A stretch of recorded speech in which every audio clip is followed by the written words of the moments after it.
وَلَقَدْ يَسَّرْنَا الْقُرْآنَ لِلذِّكْرِ فَهَلْ مِن مُدَّكِرٍ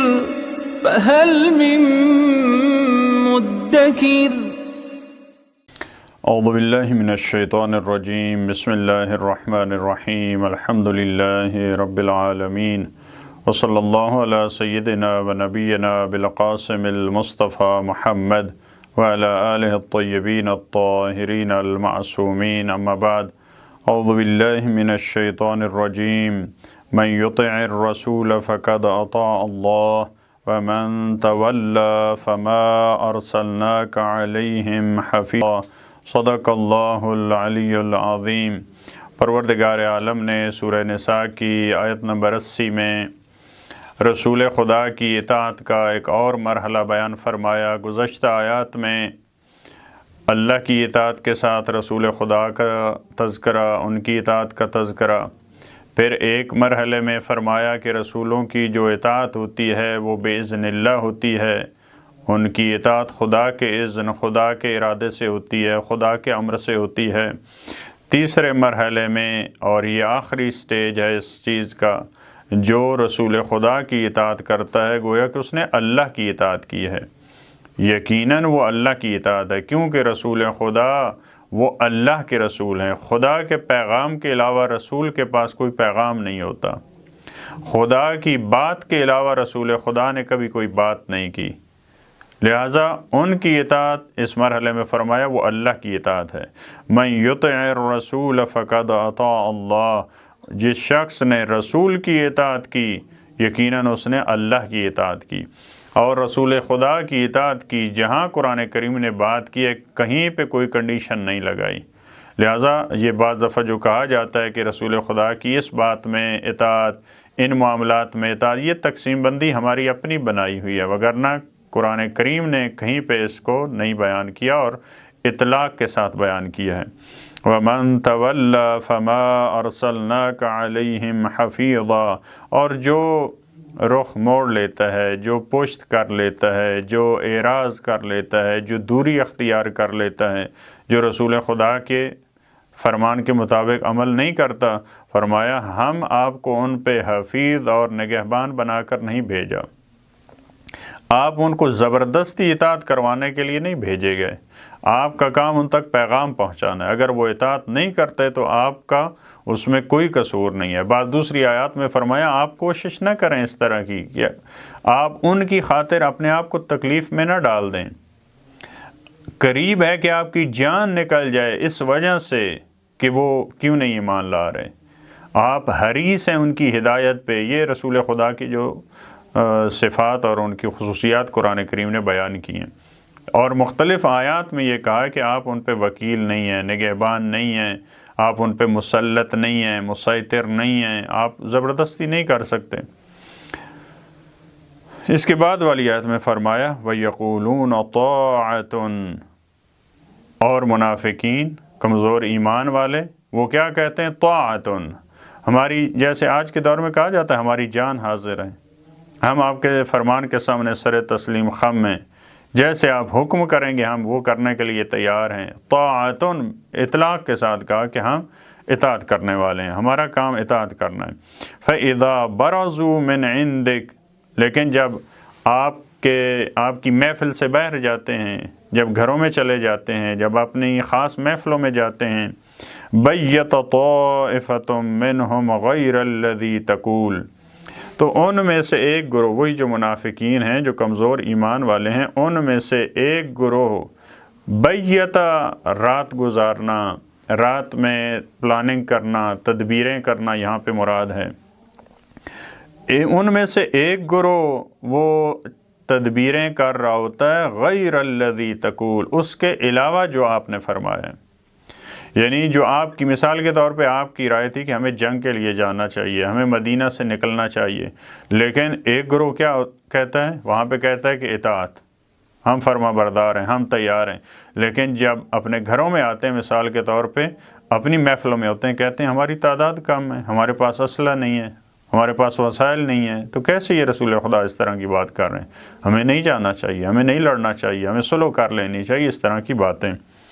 واللہ یکتب ما یبیتون، ان کو متوجہ کیا، ایسا نہیں ہے کہ تمہاری باتوں کو تمہاری اپنی ٹیم کے علاوہ کوئی سن نہیں رہا، اللہ لکھ رہا ہے، کرامن کاتبین لکھ رہے ہیں، ما یبیتون، جو رات کی تاریکیوں میں آپ کر رہے ہیں، جو آپ باتیں کر رہے ہیں، جو گفتگویں کر رہے ہیں، جو آپ نقشے کھینچ رہے ہیں۔ فَأَعْرِضْ عَنْهُمْ وَتَوَكَّلْ عَلَى اللَّهِ، رسول خدا کی ذمہ داری کیا ہے ان افراد کے مقابلے میں؟ آپ ان سے اعراض کریں۔ وہ کیا کرتے ہیں؟ وہ روگردانی کرتے ہیں، تولا، وہ اگر روگردانی کریں اور سمجھانے کے باوجود، ابلاغ اور تبلیغ کے باوجود اگر وہ راہ راست پہ نہیں آتے، تو رسول خدا کی وہاں ذمہ داری کیا ہے؟ وہاں اعراض کی ذمہ داری، آپ بھی روگردان ہو جائیں ان سے۔ وَتَوَكَّلْ عَلَى اللَّهِ، لیکن اللہ پہ توکل کریں، آپ ان پہ بھروسہ نہ رکھیں، وہ اگر آپ کا ساتھ نہیں دیتے تو نہ دیں، لیکن خدا آپ کے ساتھ ہے۔ وَكَفَى بِاللَّهِ وَكِيلًا، اللہ وکالت کے لیے، آپ کے امور کو سنبھالنے کے لیے ایسی ذات جس کے آپ امور سپرد کر سکتے ہیں، وہ خدا کی ذات کافی ہے۔ یعنی ایسا نہیں ہے کہ یہاں وہاں بہت سارے افراد تھے تو یہاں ایک خدا، پتہ نہیں یہ کافی ہوگا یا نہیں، خدا اکیلے کافی ہے، اس کو کسی کی ضرورت نہیں ہے۔ اس کے بعد والی آیت میں فرمایا 82 میں، افلا یتدبرون القرآن، وہ قرآن کریم میں تدبر کیوں نہیں کرتے؟ ان آیات میں غور و فکر کیوں نہیں کرتے؟ ایک آیت کے بعد جب دوسری آیت آتی ہے، دوسری کے بعد جب تیسری آیات آتی ہے، ان آیات میں کیوں نہیں غور و فکر کرتے؟ ان آیات کو ایک دوسرے کے ساتھ کیوں نہیں ملاتے؟ وہاں سے جو مطلوب نتیجہ ہے، حق کا نتیجہ ہے، وہ کیوں نہیں لیتے؟ البتہ جو پہلا مخاطب ہے جس سیاق میں یہ آیت ہے، جس سیاق و سباق میں، وہی افراد ہیں جو منافقین ہیں، کمزور ایمان والے ہیں، جو نہیں سمجھ رہے اس پیغام کو۔ جیسا کہ گزشتہ آیات میں فرمایا تھا، ان کو کیا ہو گیا؟ یہ قرآن کو سمجھنے کی کوشش نہیں کر رہے۔ اسی طرح یہاں پہ فرمایا کہ یہ تدبر کیوں نہیں کرتے قرآن میں؟ اور یہ آیت عمومیت رکھتی ہے آج کے دور میں بھی اسی طرح سے، ہر فرد کو قرآن کریم مخاطب کر کے یہ کہہ رہا ہے کہ آپ قرآن کریم میں تدبر کیوں نہیں کرتے، غور و فکر کیوں نہیں کرتے؟ وَلَوْ كَانَ مِنْ عِنْدِ غَيْرِ اللَّهِ لَوَجَدُوا فِيهِ اخْتِلَافًا كَثِيرًا، اس وقت لوگوں کی یہ رائے تھی کہ قرآن اللہ کے علاوہ کسی اور کی طرف سے، لہذا رسول خدا پہ نعوذ باللہ تہمتیں لگاتے تھے کہ ان کو کسی اور فرد نے تعلیم دی، یعلمہ بشر، کسی انسان نے ان کو تعلیم دی ہے۔ قرآن کریم نے ان آیات میں بھی اس بات کو رد کیا کہ آپ جو باتیں کر رہے ہیں وہ عجمی ہے، قرآن عربی زبان ہے، اس کی فصیح زبان ہے، عربی مبین ہے، آپ کیسی باتیں کرتے ہیں؟ ایک ایسا فرد جس کی زبان عربی نہیں ہے، وہ فصیح عربی کے مطالب اور اتنے معجزہ آور الفاظ جو ہے وہ کس طرح سے اس کو سکھا سکتا ہے؟ تو یہاں فرمایا کہ اگر غیر خدا کی طرف سے ہوتا، کسی اور شخصیت کی طرف سے ہوتا، تو اس میں بہت اختلاف ہوتا، اختلاف ہوتا، ہر بات پہ اختلاف ہوتا۔ 23 سال کے عرصے میں قرآن کریم اس طرح سے نہیں ہے جیسے ایک کاتب، ایک فرد ایک کتاب کو لکھتا ہے، ممکن ہے وہ 10-15 سال 20 سال اس کو لگے کئی کتابوں یا کئی جلدوں کے لکھنے پر، لیکن اس کا ایک ذہن بنا ہوتا ہے، اس کا ایک مائنڈ سیٹ ہے، وہ پورا لکھ رہا ہوتا ہے، پوری ترتیب سے دیکھ رہا ہوتا ہے، میں نے پہلے کیا لکھا ہے، بعد میں کیا لکھا ہے، بار بار ان مطالب کی طرف رجوع کر رہا ہوتا ہے۔ قرآن کریم اس طرح سے نہیں ہے، ریٹن صورت میں اس طرح سے قرآن کریم نہیں دیا گیا۔ قرآن کریم معاشرے کی تربیت کی جو ایک نصاب ہے وہ قرآن کریم کی شکل میں ہے۔ جب کبھی ان کی لڑائی ہو رہی ہے، جب ہجرت ہو رہی ہے، جب مشکلات میں ہیں، جب وہ جنگوں میں ہیں، جب صلحوں میں ہیں، جب ان کا منافقین سے معاملہ ہے، جب غیر الہی طاقتوں سے ہے، جب بت پرستوں سے ہے، مختلف افراد جب اپنوں سے غیروں سے مختلف معاملات میں آ رہے ہیں، دن میں آیات آ رہی ہیں، رات میں آیات آ رہی ہیں، کبھی ایک آیت ہے، کبھی چند آیات ہیں، کبھی ایک سورہ ہے، 23 سال کے عرصے میں مختلف آیات آ رہی ہیں، لیکن آپ دیکھیں کہیں پہ کوئی تناقض نہیں ہے، کہیں پہ تضاد نہیں ہے، کہیں پہ تنافی نہیں ہے، ساری آیات ایک دوسرے کے ساتھ ملتی جلتی ہیں۔ جیسے